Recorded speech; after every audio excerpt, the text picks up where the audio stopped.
Hello friends, welcome back. My name is Anita. In this video today we are going to learn about interrogative future continuous tense. In previous video you will have learned about future continuous tense और आपने अंग्रेजी बोलना लिखना सीख लिया, structure को भी समझ लिया, पहचान लिया और स्ट्रक्चर को पहचानते हुए और सीखते हुए समझते हुए आपने वाक्यों में उनके यूजेस से सेंटेंस बनाना सीख लिया।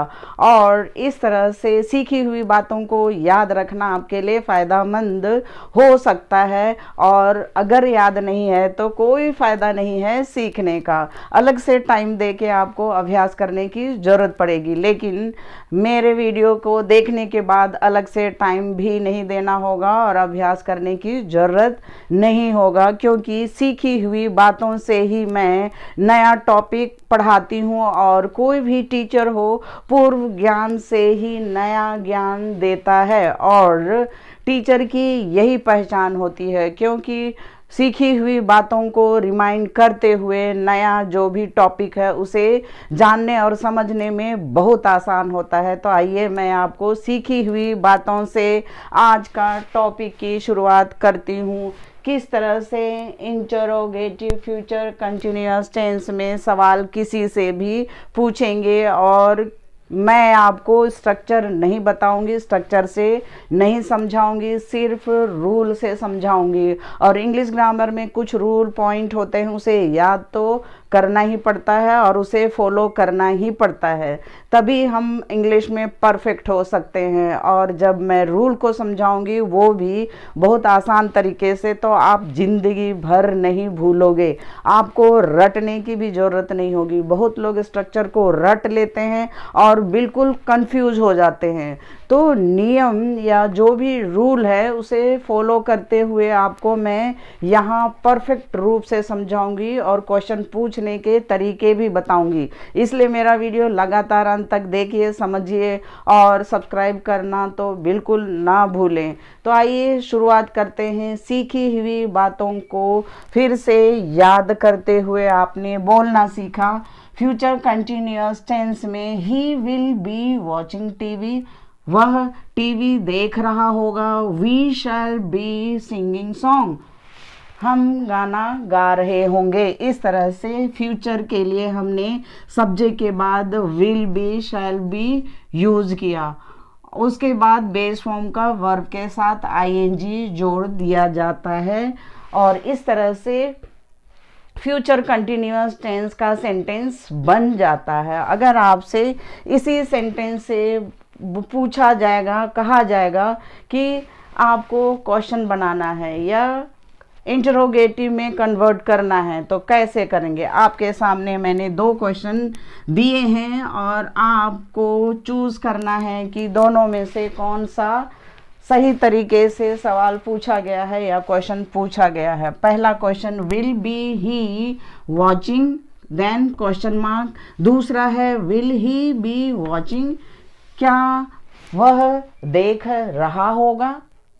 और मैं डिटेल से बता दूं, यहाँ फ्यूचर है इसलिए विल बी दो शब्द यूज़ किया गया है। विल और शैल हेल्पिंग वर्ब है और उसके बाद बी ऐड कर दिया जाता है क्योंकि यहाँ कंटिन्यूअस है। बी का मतलब होता है होना, और जब हम बी वॉचिंग, बी सिंगिंग कहते हैं तो गा रहा होगा, देख रहा होगा।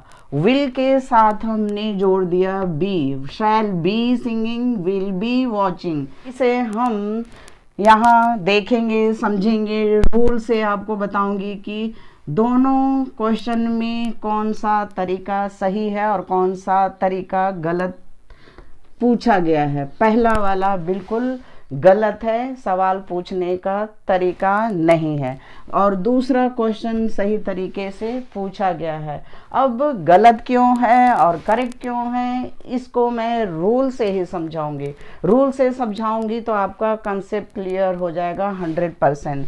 तो सब्जेक्ट के बाद दो शब्द होते हैं, जैसे आप यहाँ देख रहे हैं, विल पहला शब्द, दूसरा बी दूसरा शब्द है, दो शब्द हैं। जब क्वेश्चन बनाना है तो हेल्पिंग वर्ब सबसे पहले यूज़ किया जाता है, यह जानकारी आपको भी है।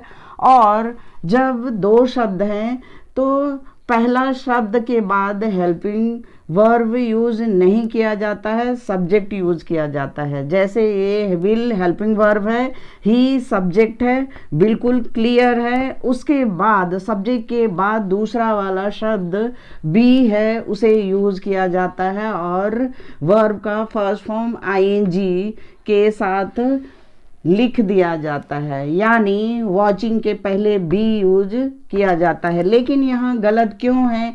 क्योंकि यहाँ विल बी एक साथ यूज किया गया है क्वेश्चन बनाने के लिए और उसके बाद सब्जेक्ट यूज किया गया है और इसलिए ये गलत है, रूल के खिलाफ है ये क्वेश्चन और ये सही तरीका नहीं है। सही तरीका यह होता है।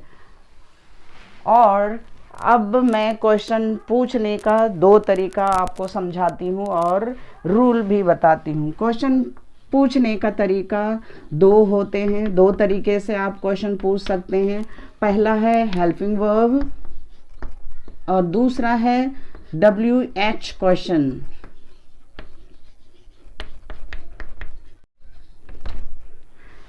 हेल्पिंग वर्ब से हम क्वेश्चन पूछ सकते हैं और दूसरा WH क्वेश्चन।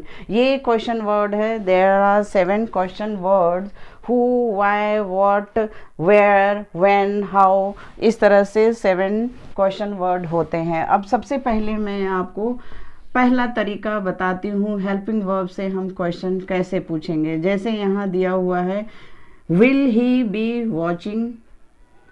दूसरा क्वेश्चन आपको बना के बताती हूँ। जैसे विल सी बी सिंगिंग। अगर ऑब्जेक्ट यूज करना चाहे तो कर सकते हैं will she be singing a song, लेकिन आपको आसान होगा बिना ऑब्जेक्ट का।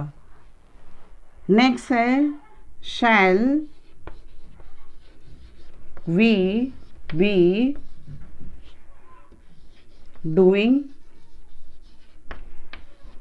हम क्या कर रहे होंगे? तो यहाँ क्वेश्चन है इसलिए क्वेश्चन मार्क लगाना बहुत ज़रूरी होता है। बहुत लोग भूल जाते हैं क्वेश्चन मार्क लगाने। क्वेश्चन की पहचान सबसे पहले होती है helping verb, then question mark दूसरी पहचान होती है और इसी से हम पहचानते हैं कि यह क्वेश्चन है। और इसका अर्थ होता है विल शी बी सिंगिंग, क्या वह गा रही होगी। शैल वी बी डूइंग, क्या हम कर रहे होंगे। अब क्या कर रहे होंगे? शैल और विल का जब हम क्वेश्चन पूछते समय यूज़ करते हैं वाक्य के सबसे पहले, तो इसका अर्थ अपने आप ही क्वेश्चन का रूप ले लेता है और इसका अर्थ होता है क्या। तो इस तरह से आपने देखा हेल्पिंग वर्ब के बाद सब्जेक्ट यूज किया जाता है, then be singing, be doing. अब दूसरा तरीके को समझते हैं। अब दूसरा तरीका को समझते हैं WH क्वेश्चन। क्वेश्चन वर्ड से हम कैसे प्रश्न पूछेंगे। आपको कुछ नहीं करना है, बहुत आसान होता है WH क्वेश्चन से सवाल पूछना। जैसे आपने हेल्पिंग वर्ब से सवाल पूछा, जस्ट उसके पहले आपको क्वेश्चन वर्ड यूज कर देना है। जैसे where will she be singing, वह कहाँ गा रही होगी। देन दूसरा what shall we be doing, हम क्या कर रहे होंगे। तो यहाँ देख सकते हैं वेयर मीन्स कहाँ और व्हाट मीन्स क्या, क्योंकि ये अलग से ही क्वेश्चन वर्ड है। उसके बाद विल या शैल को एज ए हेल्पिंग वर्ब के रूप में जाना जाता है, पहचाना जाता है। फिर से मैं डिटेल से दोहरा देती हूँ। आपने दो तरीके से क्वेश्चन पूछना सीखा। फर्स्ट हेल्पिंग वर्ब से एंड दूसरा WH question means question word से आपने सीखा क्वेश्चन कैसे पूछना है। फिर से मैं दोहरा देती हूँ रूल को। जब सब्जेक्ट के बाद विल बी दो शब्द होते हैं, जैसे आपने देखा सब्जेक्ट के बाद विल बी दो शब्द हैं, और जब हम क्वेश्चन बनाते हैं तो विल हेल्पिंग वर्ब के बाद सब्जेक्ट यूज किया जाता है, जैसे will he be, will she be, shall we be. उसके बाद वर्ब का फर्स्ट फॉर्म के साथ आईएनजी ऐड किया जाता है। इस तरह से क्वेश्चन बन जाता है हेल्पिंग वर्ब का प्रयोग करते हुए। Will he be watching TV, will she be writing a letter, shall we be playing in the park. इस तरह से क्वेश्चन कितना आसान